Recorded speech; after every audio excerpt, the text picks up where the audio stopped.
Hola, me llamo Romeo Velázquez y a continuación voy a hacer una presentación de los factores que afectan el equilibrio de una reacción química. Como hemos visto, el equilibrio químico representa un balance entre las reacciones directa e inversa. Las variaciones en las condiciones experimentales pueden alterar este balance y desplazar la posición de equilibrio, haciendo que se forme mayor o menor cantidad del producto. En palabras de Cárdenas, los factores que influyen en el estado de equilibrio de una reacción química son la concentración, la temperatura y la presión. Es conveniente mencionar que la presencia de un catalizador no afecta de ninguna manera el estado final de equilibrio. Ellos solo afectan la velocidad con que se alcanza el equilibrio en sí.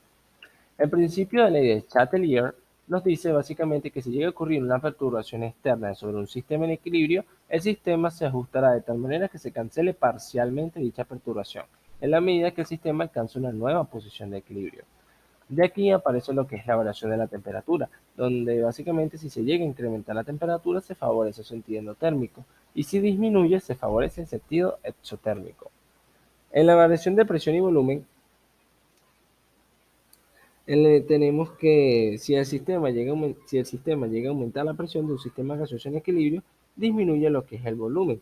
Entonces, si el sistema se desplaza hacia donde haya menor número de moles, si la presión de un sistema gaseoso en equilibrio disminuye, el volumen aumenta. Entonces, el sistema se desplaza hacia donde haya un mayor número de moles.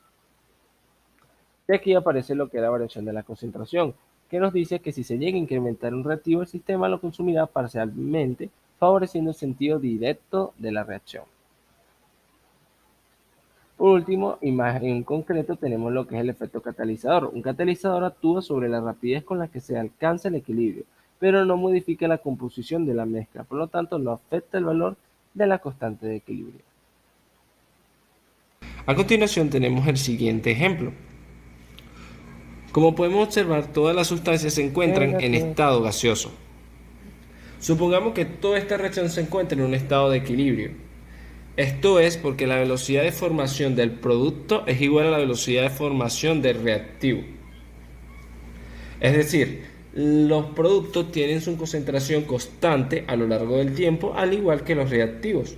Entonces supongamos que se encuentra en estado de equilibrio y aplicamos un cambio, bien sea en esta parte o en la parte del producto. Por la ley de Chatelier, nos dice que este sistema se desplazará en el sentido que contrarreste este cambio, bien sea un cambio en la temperatura, la concentración, el volumen o la presión. En un caso particular, comencemos definiendo un cambio en la concentración. Si aumentamos la concentración de nitrógeno, por la ley debemos contrarrestar por lo que buscamos de disminuir hacia la derecha. Y si es el caso contrario, que disminuimos el nivel de concentración del nitrógeno, por ley tendríamos que buscar de contrarrestar hacia la izquierda.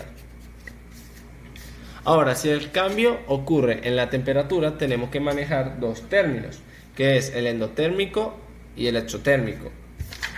Siendo el endotérmico cuando el sistema está absorbiendo calor y el exotérmico cuando lo está liberando. Asimismo, aparece lo que es la entalpía de la reacción, que va de la mano con esto. Ahora, si aumentamos la temperatura, para contrarrestar tenemos que mover hacia la izquierda. Si aumentamos la temperatura del producto, es decir, le anexamos calor al producto, tenemos que contrarrestar en el sentido izquierdo, ya que estamos en la derecha.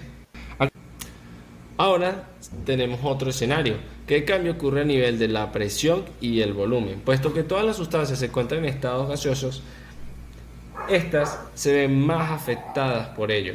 Y esto es porque los gases son más sensibles a la presión y el volumen, a diferencia de los sólidos y los líquidos. Pensemos cómo reacciona este sistema en equilibrio.